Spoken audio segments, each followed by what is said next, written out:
In 2016, Joaquin Guzman, aka El Chapo, was arrested for a third and final time. A year later, he was extradited to the U.S. Just look at his terrified expression when he found out where he was going.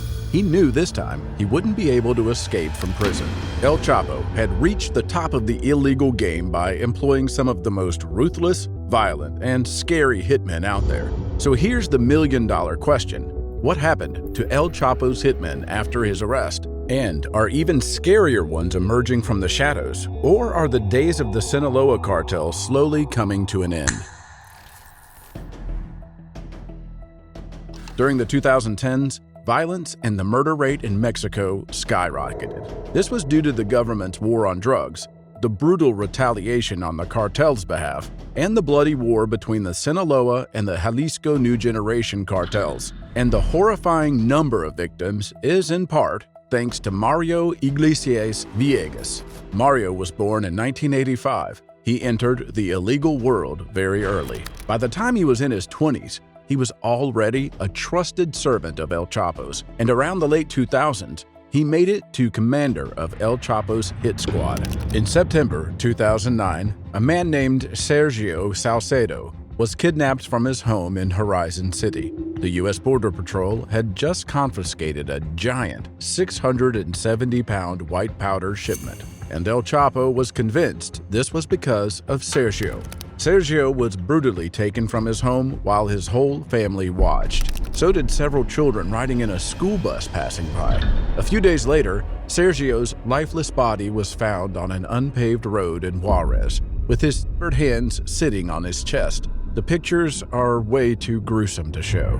Imagine the horrific pain and fear he experienced during the last days of his life. When the cartel declares you a traitor, you suffer a fate worse than death. It turns out Sergio's punishment was orchestrated by Mario Iglesias. A year later, he kidnapped and killed 3 more people: Rafael Morales Valencia, Jaime Morales Valencia, and Guadalupe Morales Areola. And here's the horrible catch. He abducted them at gunpoint from Jaime's wedding at a local Juarez church. 4 days later, he threw their bodies in the trunk of an abandoned truck and left them there to rot in the sun.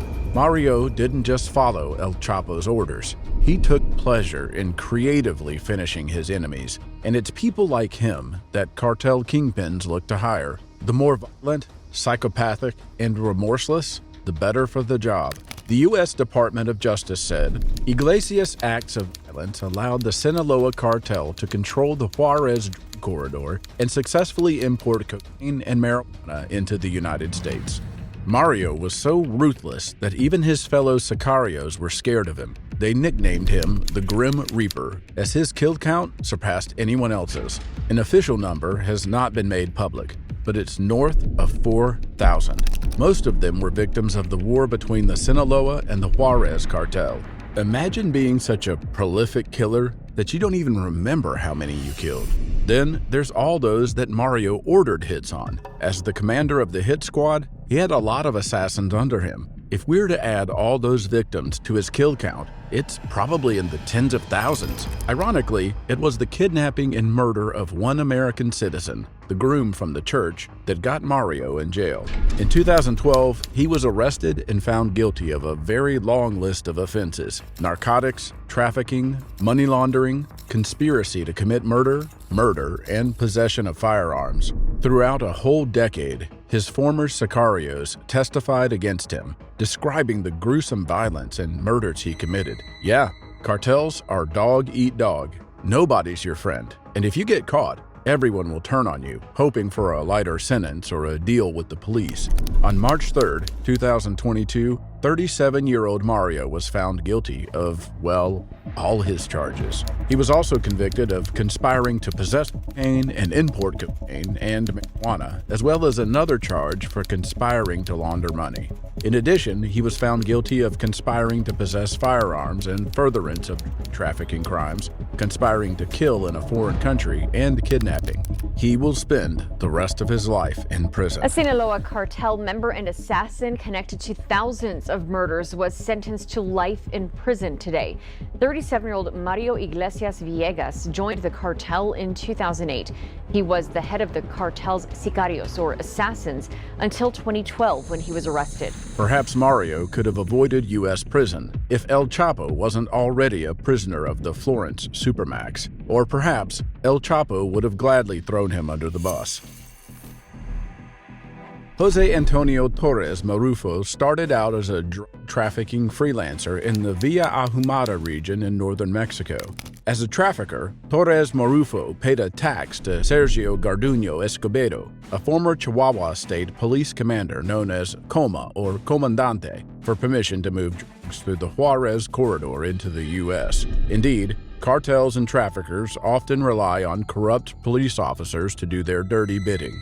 The Jaguar was ruthless, and he was good at his job. So in the mid-2000s, El Chapo set his eyes on him. This was at the peak of the Sinaloa cartel's war against the Juarez cartel. Throughout his time as the Sinaloa kingpin, El Chapo was obsessed with expanding his territory and having a monopoly on smuggling routes. The Jaguar became one of El Chapo's most trusted men, and he was tasked with supervising smuggling from Juarez into the U.S. This, of course, was very dangerous, as the Juarez cartel claimed those routes, but the Jaguar didn't keep a low profile. In fact, he was so proud of his job that he used a Jaguar logo on all his white powder packages. In 2006, the Jaguar became the commander of an army called Gente Nueva, translated as New People. The task was simple enough: reduce the Juarez cartel to ashes. In 2008 alone, 1,600 people were found dead in Ciudad Juarez. Between 2008 and 2012, 10,000 people died in that city.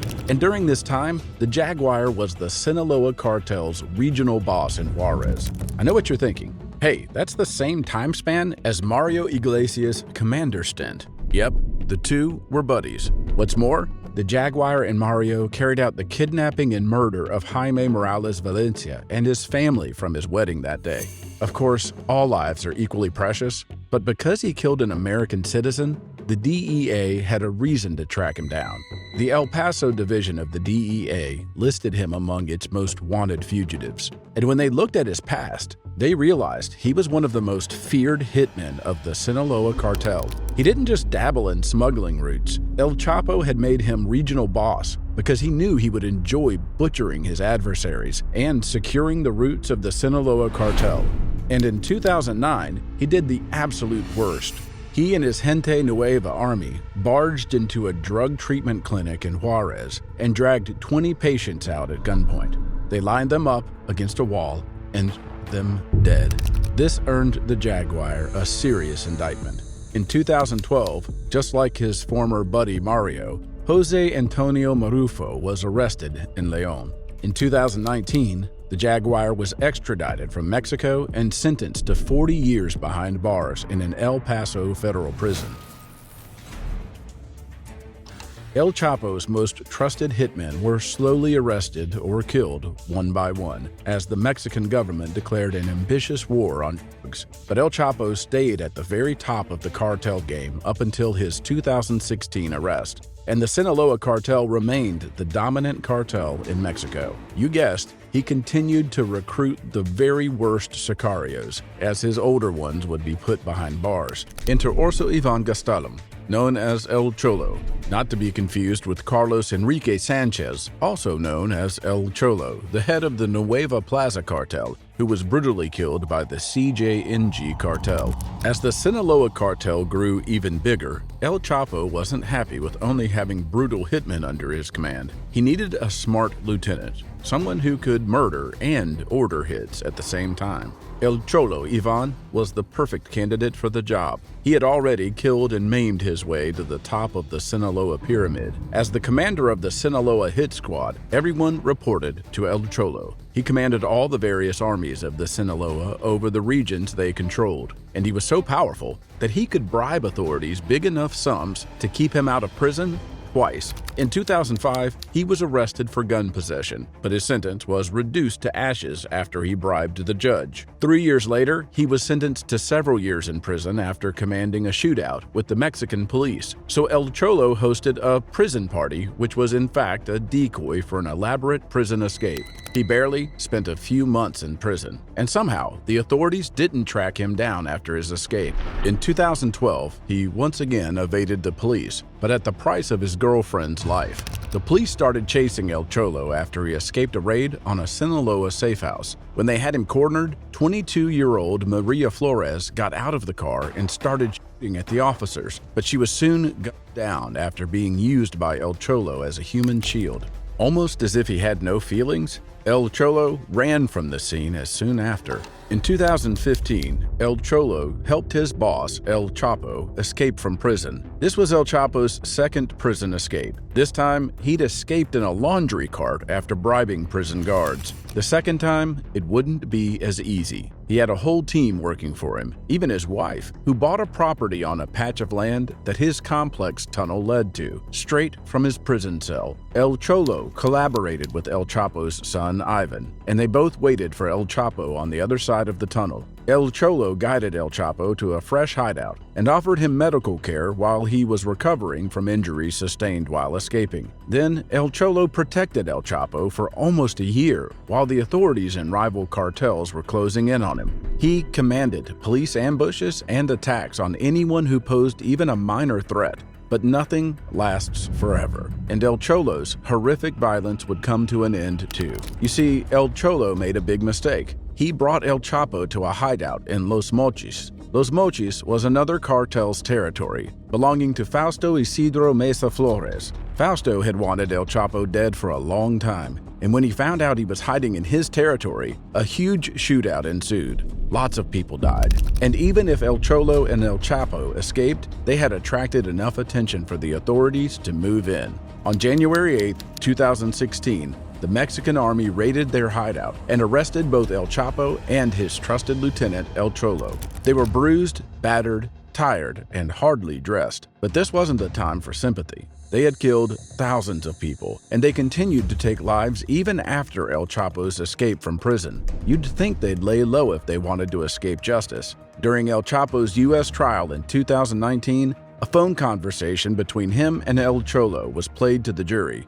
El Cholo bragged about kicking police officers' butts, and El Chapo replied, "Don't be so harsh, Cholo. Take it easy with the police. Well, you taught us to be a wolf, acting like a wolf. I'm remembering, and that is how I like to do it." El Cholo remained in a Mexican prison, fighting and bribing for years to delay his extradition. But in 2021, El Cholo was finally extradited to the U.S. It's likely he will face a life imprisonment sentence just like his former boss. It seems like, piece by piece, the Sinaloa cartel is being dismantled by Mexican and American authorities, as well as growing cartels like the CJNG. But as of 2023, the Sinaloa cartel is still Mexico's biggest cartel, even after El Chapo's arrest. Will El Chapo's sons grow the cartel to unprecedented levels? Or is the war on drugs finally closing in on the mighty cartel? And what scary hitmen will appear from the shadow of El Chapo's sons?